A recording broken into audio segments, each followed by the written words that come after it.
Hello people, and welcome back to the channel. Today I'm going to do something I probably shouldn't do and get started on this Akai GX-R88 at last. Kind of wanted to get to this back in October of last year already, but it just never worked out for some reason. But here we are today, and we're going to get started on it. As for why I shouldn't be doing this today, it's because I'm still very stressed out, and there's a lot going on around here, and I'm actually not sure if I'm ready for this, because this seems like it's going to be every bit as complicated a deck to service as my TC-K666ES deck was. However, I did manage to get on top of that deck, and I'm at the point now where if I was confronted with another 666ES, I wouldn't hesitate to service that one either. So I got on top of that, so I might as well get on top of this. I think I can do it, and I guess we're going to find out. Now, before we really get into this, I've decided to make it 2 videos at least. In this video, we're going to go through the electronics side of it and try to get the display working, and probably get as far as taking out the transport and recapping the power supply. We'll see how that does. I'm doing that to make sure that I've got all the time I need to service the transport of this thing. I don't know what my approach is going to be yet for this transport. It's overly complicated, and I just don't know exactly how far I want to go with it at this present time. I might just go ahead and get it working as is, as best I can without taking a bunch of stuff apart, but we'll see. That's for next week's video, if I can even get it done in next week's video. That's another reason I'm doing it this way, is because if I do 2 separate videos and do this one with the electronics, then I've got all next week to worry about the transport and maybe switch up into something else if I can't get the transport done in time.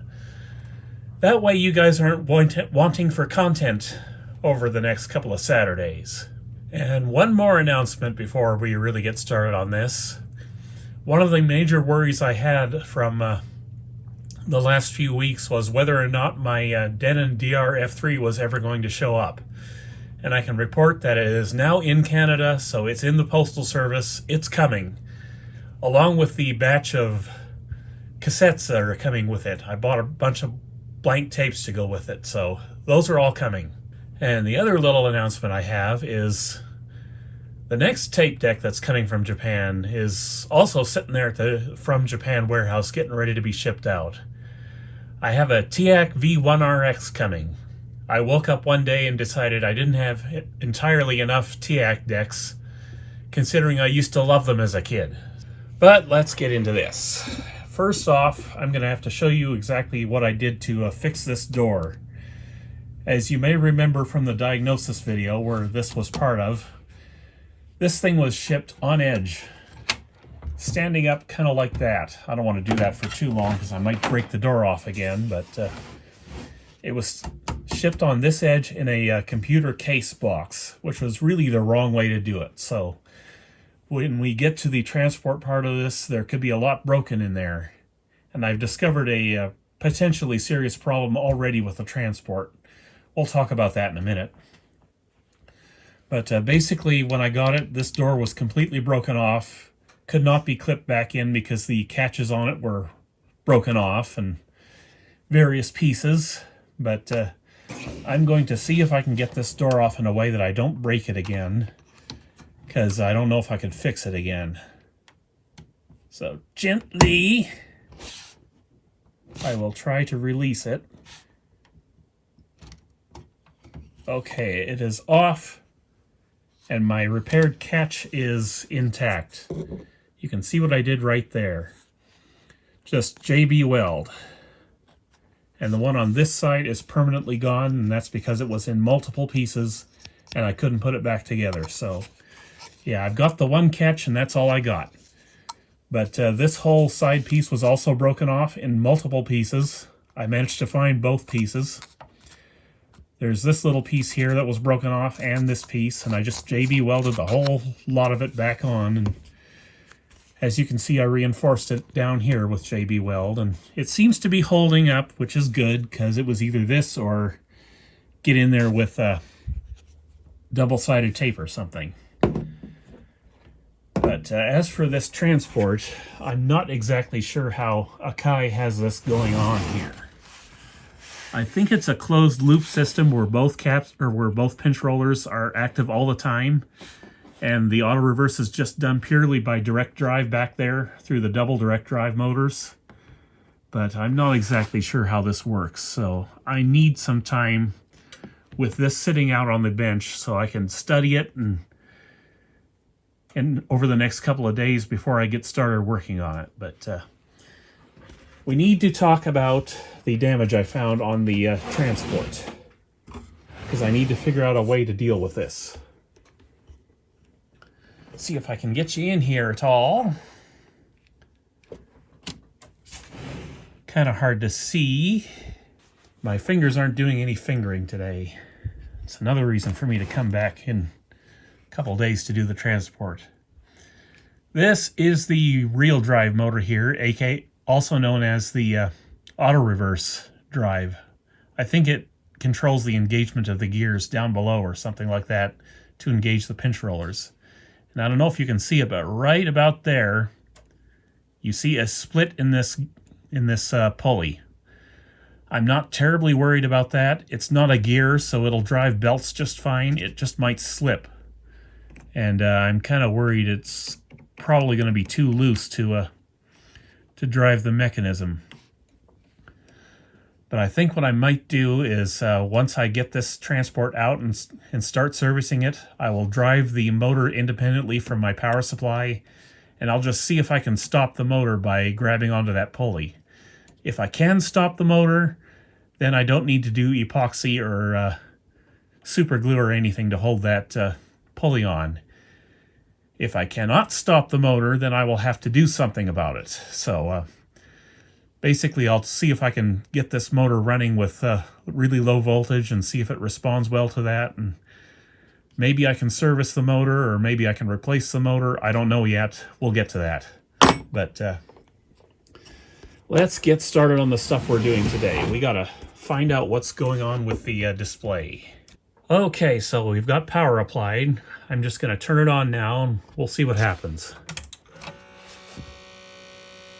Okay, no display again. We've got the mode motor running. So what I'm going to do right now is I'm going to eject manually to get that to shut up. And the way I'm going to do that is you can see that there's a way to get to the mode wheel down in here. And I'm just going to spin it counterclockwise until the door ejects, and hopefully this motor shuts off, because that's annoying.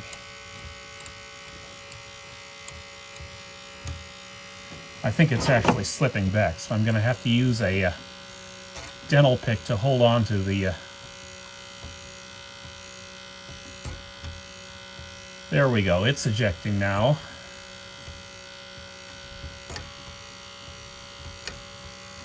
And this is how you just deal with this transport when you've got a cassette stuck in there and it's still trying to eject or something. There will be a point here where it will stop trying to spin that motor.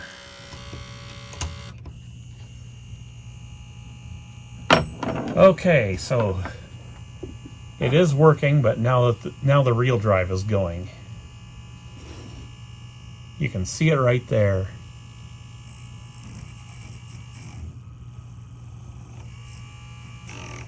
I can't see if it's actually stopping the motor or not. Okay, I guess that motor is less annoying than the other one, so we'll just leave it for now. We got to come up here. We got to see about the display. So I have been poking around off camera to see exactly where the problem is, and I think the problem is this ribbon cable here. Either this or the connector. So I'm gonna just push down on it and show you. You see, if I just push down on the cable alone, the display will come and go. I think it'll do it, yeah, even if I lift up on it.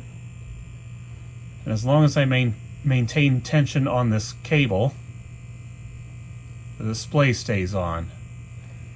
So I bet you it's going to be the solder joints underneath that connector there. So I have to pull this board out anyway in order to replace this relay back here, which controls the erase head switching. Yes, folks, this is technically a 4-head deck. So, yeah, I could clean this. I know I could, but I've got a replacement. I've got a brand new one, so I'm going to put that in there. And yeah, removing this board also enables me to disconnect the transport properly. However, before we even go that far, it's important to rule out the easy stuff first. So I'm going to release this here connector, pull the cable out, and we're just going to reseat it and see what that does. It's probably not going to be this easy.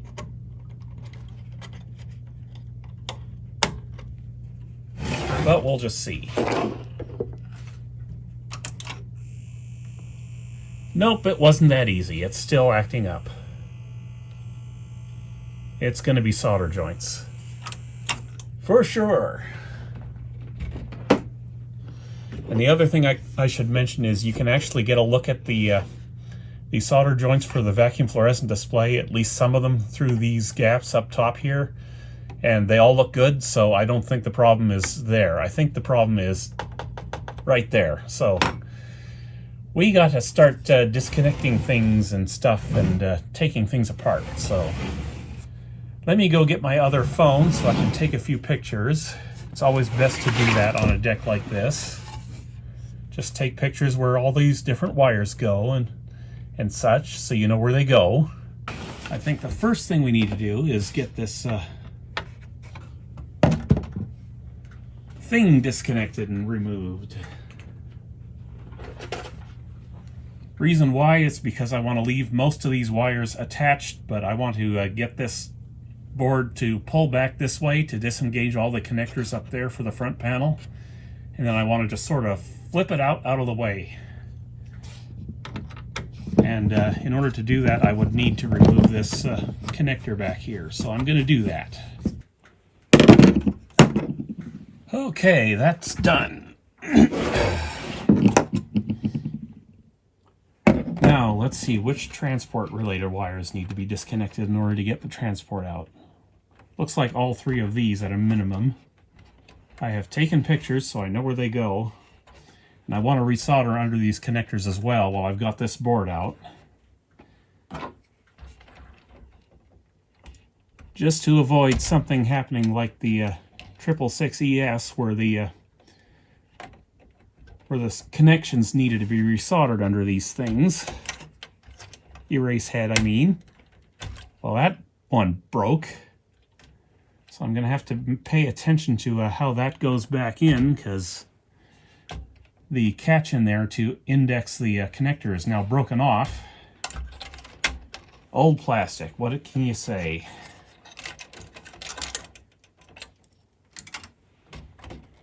And I'm going to be pulling the power supply board loose as well, so that's going to have to be disconnected. So maybe I should do that now. Let's see, we've got another zip tie to get rid of. I think I've still got a cold or something, so you'll have to excuse me.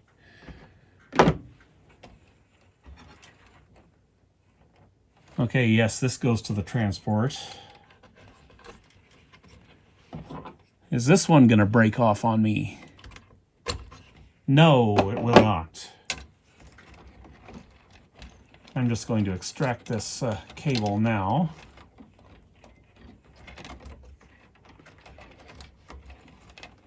The rest of this stuff is basically power supply related, it looks like, but could be wrong. Pop that one off again. Let's see, this next one.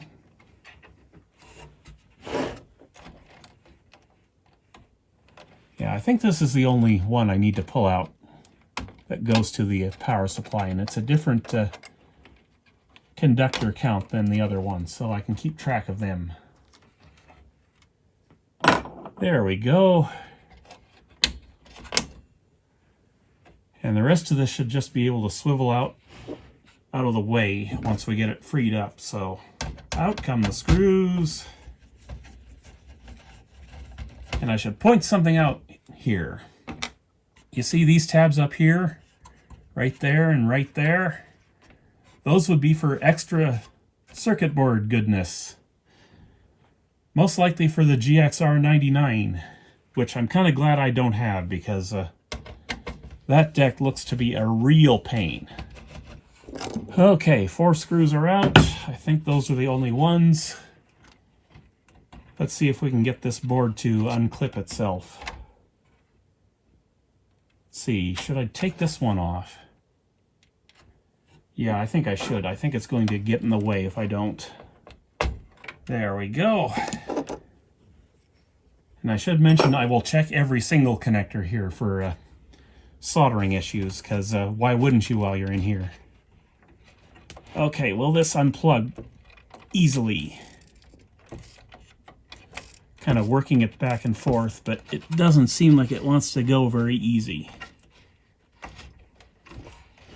I'm worried about causing soldering issues, but the good thing is this deck was dirt cheap for me. I think it is the cheapest 2 or 3 head deck I have. 125 bucks.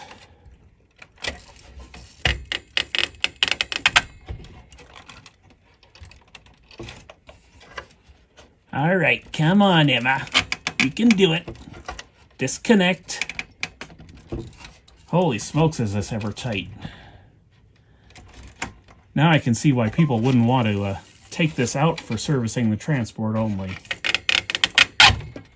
But I'm still going to do it, because we got stuff to do underneath this board. It's half disconnected now. It's getting there. There we are. It is there. Now, how do I get it past these standoffs, I wonder?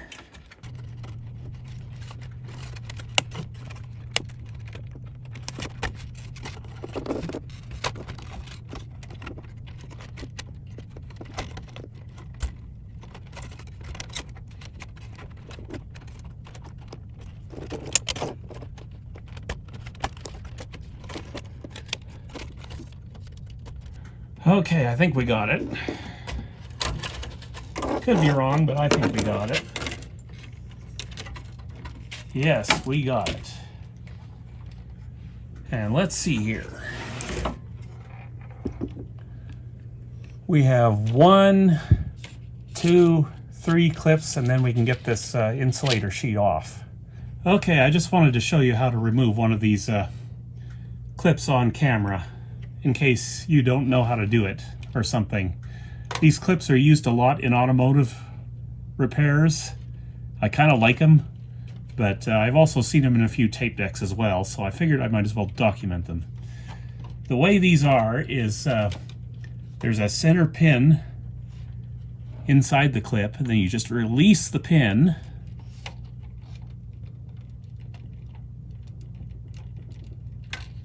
Which enables you to pull the rest of the clip out. I might have shown you how to do this in other decks, but I thought I'd show you this time just to make sure. There it is, a little clip. I'll set that off to the side where I can't lose it, I hope. All right, people, we're looking at the underside of the board now. And this over here is the connector we're looking at. And surprise, surprise, surprise. Check that out right there. That's a bad solder joint. Very bad. No good. And I'm just trying to look at the others. There's, yep, the next one right there is also bad. So yes, this definitely needed to be done. As far as where the erase head connectors are, I'm going to have to swivel the deck around in order to get to those. We'll check those out too while we're at it.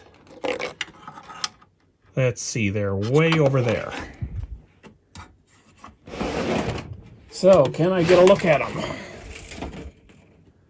Let's see, where would they be? 2-pin connectors, they're right here, I think. These two. They actually look not too bad, but like I said, I'll go over them anyway.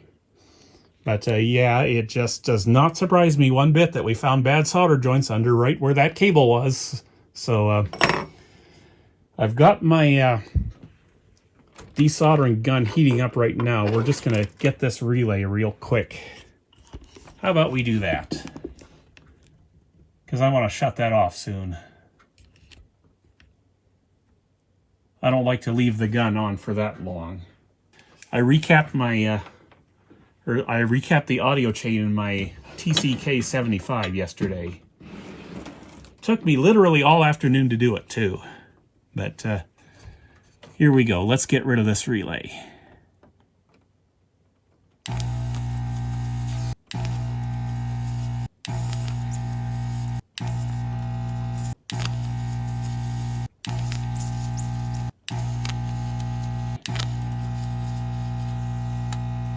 Okay, I will show you my new relay here so you can see what part number to get if you are buying one.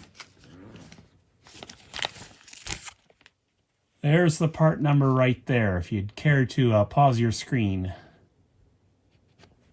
It's a 24 volt relay, so make sure you don't get any other voltages, because that would not be good. Off comes the old relay. Should just drop right in and work as well as the other one. And I should have left one of those solder joints with solder on it. And it helps install parts if you leave some of these joints with solder on them.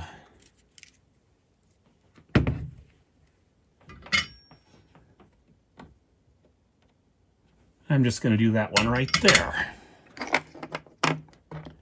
I guess I'll go in from underneath, if I can.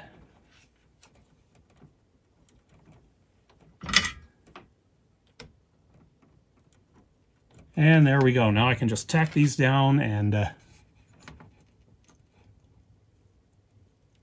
we're off to the races. I am so glad I bought this solder station. It's nothing fancy. It's not a Pace or a JBC or anything like that, but it's getting the job done for not as much money. Okay, new relay in. And I just noticed something. Check this out. If I can show you, where is it?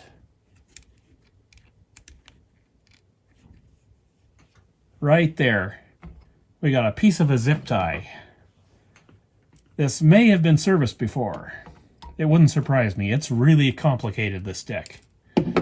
But while we're in here, we've got to disconnect the head wires for the playback. I think the record comes in on the top board. So yeah, the playback connector is accessible from the side, actually. So I'm going to leave them dangling loose under there, but we have to get rid of a zip tie. Way up here, if I can get a good angle on it.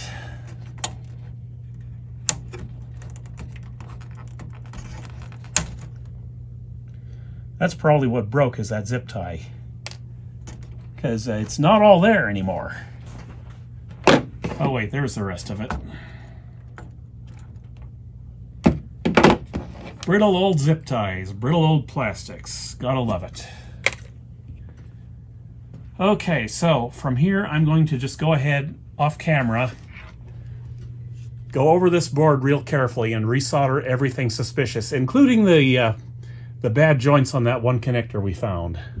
Okay, folks, I've been over the whole board and I think everything's been fixed up on it that needs to be fixed up. Not entirely sure yet. This board will have to go back into place in order for testing, so we're not going to know if it's fixed yet until after transport service, because it has to be loose like this in order for me to get the transport in and out. So it remains to be seen whether it's fixed or not. I did have some issues here, especially up in this corner. These connectors do not respond well to the solder I have, so I am quite fed up with this chip quick solder. This just does not flow very well compared to what I was using before, which was alpha telecore lead-free stuff. So I think what I'm going to do is I'm going to abandon this stuff and I'm going to go back to the alpha telecore. It just works better, I find. I might try to find the leaded telecore solder. We'll see if I can, but these connectors up front here I did entirely with this cheap Seek-1 stuff that came with that Seek-1 soldering iron. So this stuff works better than the chips quick for this particular application. In all other applications I managed to get this working well enough, but I'm just fed up with it at this point, so I'm going to replace it. So that's this board done, theoretically. So I'm going to flip it back over and just kind of leave it laying loose like that, and we'll get started over on this side, because we got to get the transport out and we got to get the power supply up and so on and so forth. So let's see, we're gonna have to get the front panel off now, but we do need to get this transport out now. Now how am I gonna do that? I just realized I forgot to pull the bottom cover off while I was working on this. So can I flip this up on one side, I wonder, without breaking the record board? Or do I even need to do anything from here in order to get the front panel off? Probably. The service manual has you taking this off, so let me do that real quick. Okay, so bottom cover's off. That screw down there, this screw here, this one up here, these two screws here, this one here, and this one here is how you get them all off. The rest of the screws along up top here and on the bottom are the same ones that hold in the top cover as well, so don't worry about them. They'll already be out, and they're all the same type of screw. These are actually the ones for the audio board that we just removed, but they're all the same type of screw, so don't worry about mixing them up. But off comes the back panel, and I'm immediately questioning my decision to possibly reuse this belt. Apparently this is a very strict belt application on these, whereby you have to have the exact right dimensions and measurements in order for them to work properly, but I don't know, this belt might be in too bad a shape to do that. I might try cleaning it up. We'll see if it's significantly stretched. It feels like it has some elasticity left, so I don't know. It might respond to a rubber renew treatment and cleaning, so I may try that. But that's for the transport service video. For now, because we are going to remove the transport, we've got a couple of screws to pull out. This one here and this one up here. And now the front panel will have to come off. That screw there, this screw here, and that screw there. Okay, 3 more screws on the front here. I'm gonna run the fader all the way down on the record pots here. Oh man, these are tight. I'm gonna have to clean those for sure. But before I take the front panel off, I'm gonna take out the other 2 transport screws just to get them out of the way.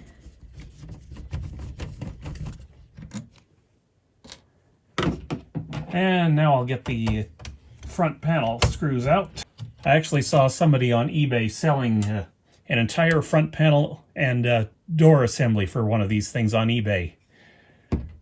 Wanted something like $200 for it with shipping. No, thank you. This entire deck cost me $126. You can keep your front panel at that price. I'm sorry. Okay, off the front comes, maybe. Is it being held by anything yet? I should probably eject the cassette first. Remembering the trick I taught you to do that, because it won't come out this way. It has to be ejected, apparently. Is that far enough?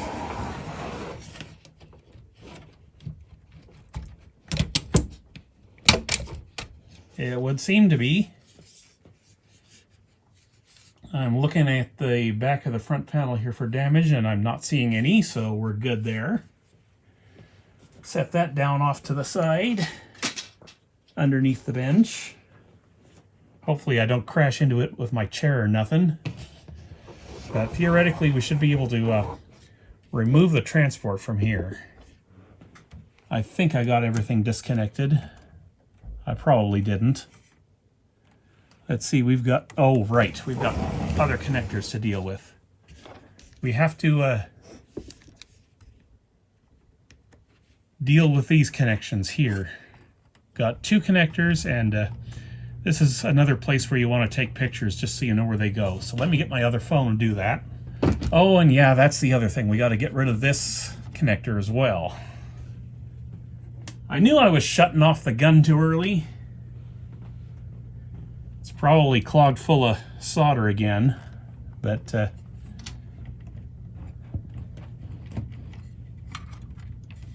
it looks like it wants to work its way out now. I just got to free up the wires here for the erase heads. And this wire will have to be freed up. These ones here will come off with this big long connector here. This has been freed up. And I got a zip tie to get rid of.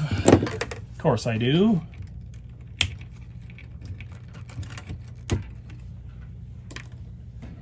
Because this is going to want to come up now as well.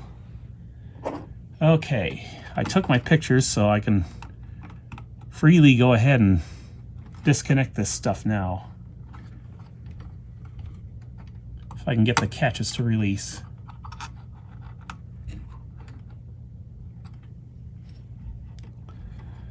Okay, the wire with the X is towards the capacitor. Remember that. Off it comes. Do this other connector. I find these connectors irritating, but what are you gonna do?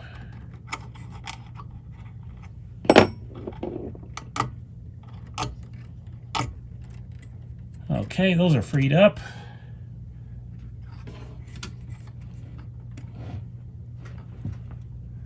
I'm looking for the playback head wires. Where are they? They're here somewhere.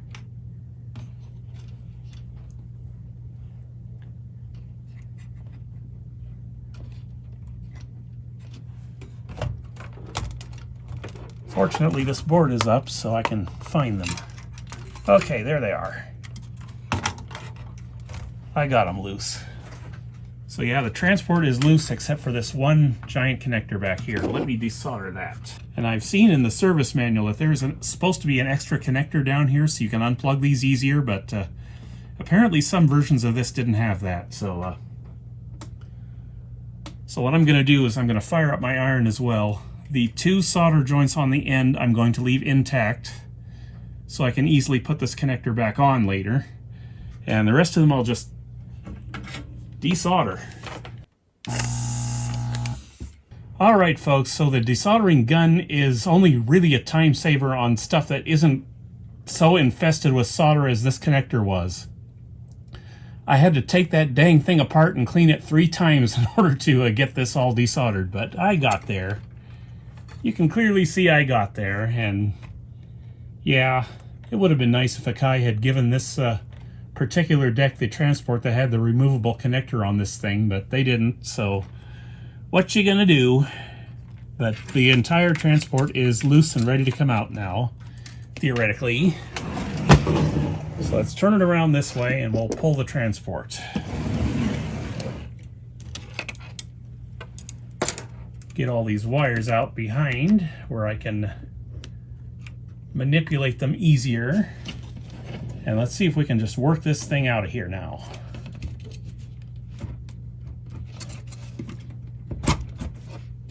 Should be able to just come right out. So naturally it probably won't. I think we're good. But who knows?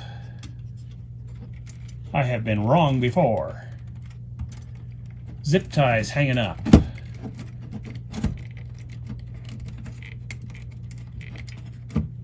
But I think it's coming. Probably should have cut those zip ties before I started trying to pull this out, but I didn't. Yeah, I'm gonna have to at least do one of the two zip ties because they are in the way. We can put them back later, is what I'm saying.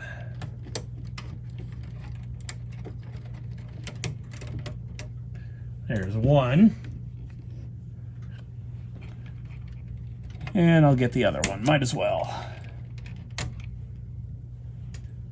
Now maybe she'll come out.